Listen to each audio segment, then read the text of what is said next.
Treras, Mabsat. Mag-last topic tayo, Mabsat. Dito tayo balik tayo kay Enzo Recto, Mabsat, kay Attorney Enzo Recto. Pasok, Attorney Enzo. Wala nang countdown. Pasok.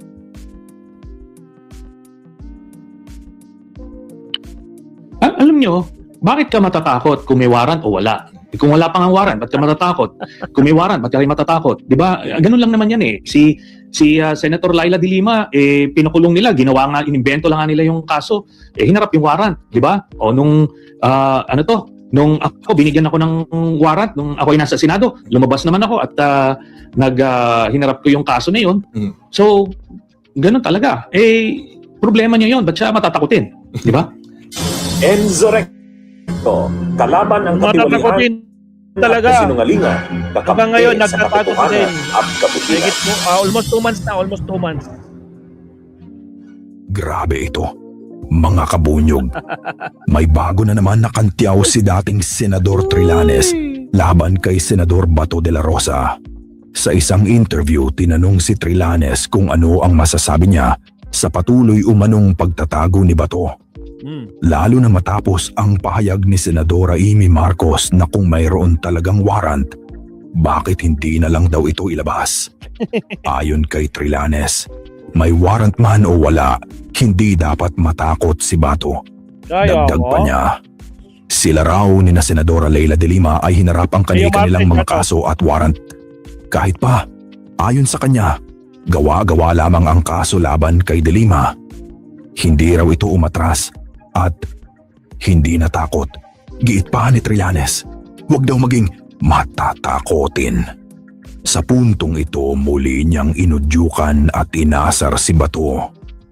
Sabay sabing sobra umano ang takot ng senador. Mga kabunyog, para po sa iba pang pahayag ni Trillanes, panoorin po natin ang naging panayam sa kanya. Panoorin natin si Trillanes. Mapunta naman po tayo dun sa isa pang sitwasyon, man of the hour. Halos 2 buwan na pong hindi nagpapakita si Senator Bato de la Rosa. Ang tanong ng marami, dapat na po ba siyang sampahan ng ethics complaint at this point? Pwede naman na, pero on my part, ang plano namin is bigyan pa siya ng ilang buwan. Wow. Para masabi natin na talagang binigyan na siya ng pagkakataon para lumabas at magpakita bago tayo magpa-file ng ethics case. At ito naman, kahit hanapin niya sa kahit na anong ahensya ng gobyerno, sinasabi wala pa raw warrant, so wala siyang dahilan para maging absent. Pero yun nga po, in the first place po ba, I don't know partner, kung minarinig ko ba, may binigay bang valid reason na ba si Senator Bato bakit hindi siya nag-a-attend? Senator, may binigay ba siyang paliwanag? Kasi hindi naman yata pwede niya i-rason na may warrant siya kaya siya hindi po pasok. Yan po, wala po siyang binigay na valid reason. And in fact, tama po kayo dyan, kahit na may warrant ka, kailangan mong harapin. Di ba? So, doon mo ilaban kung ano ba yung mga dahilan mo at bakit hindi mo dapat respetuhin yung warrant na yon.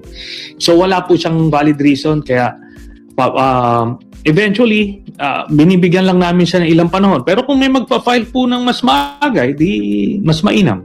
Opo. At ano naman po ang reaksyon ninyo sa sinabi ni Senator Amy Marcos na parang tinatakot di umano si Senator Bato? Bakit di nila ilabas na lang ang warrant kung meron naman talaga?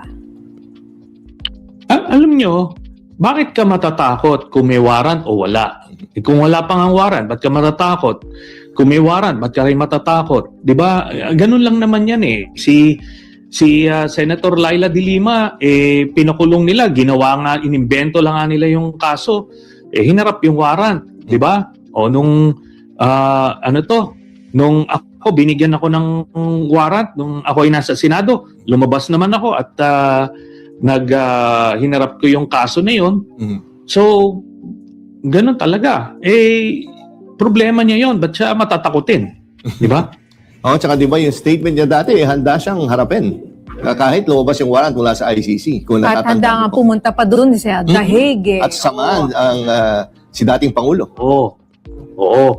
At yun na nga yung sinasabi ko dito kasi alam nyo, yung sa mga kababayan natin, huwag nyo iisipin na inimbentohan lang ng kaso ito si Bato, ha? Alam nyo yan. Alam ng mga kababayan natin yan.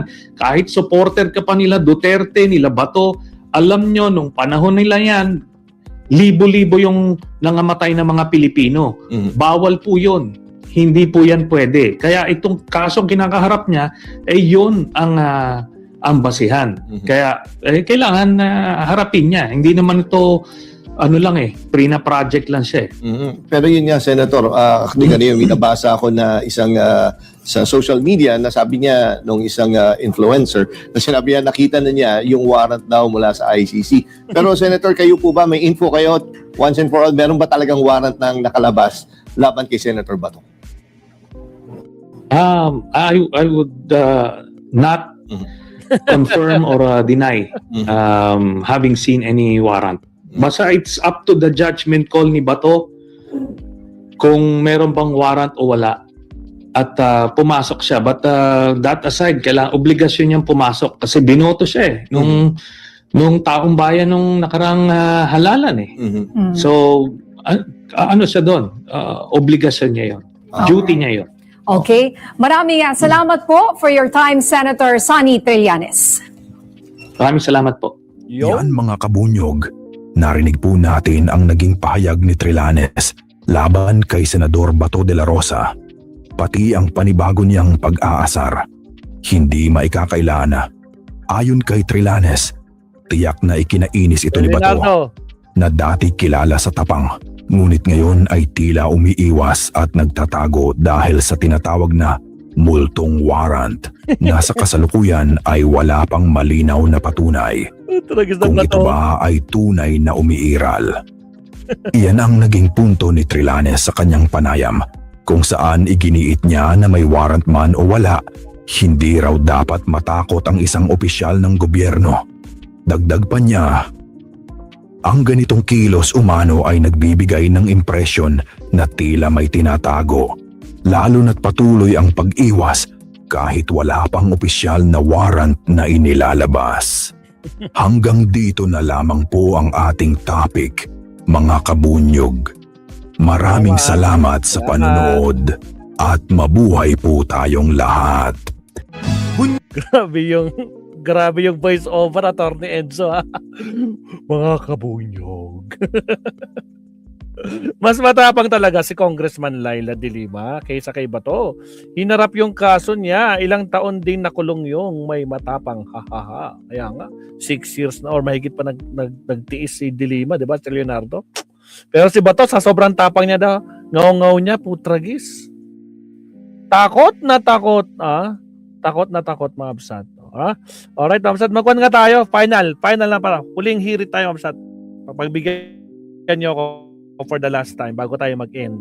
Again, shoutout po sa mga kasama natin, Sir Leonardo, Ma'am Nilda, si Makwan, End Time, si Deo Marte, si Arton Zala, sino pa ba mga dyan? Saka sa lahat ng mga silent viewers, si Rosie Matsu, sino pa ba? Si Dennis, si Lynn Mariano, at sa lahat po naman nandito, maraming salamat po. Mag-last topic po tayo for the last time. Bago tayo mag-end. Alright, countdown muna tayo, Mamsat. Alright, here we go.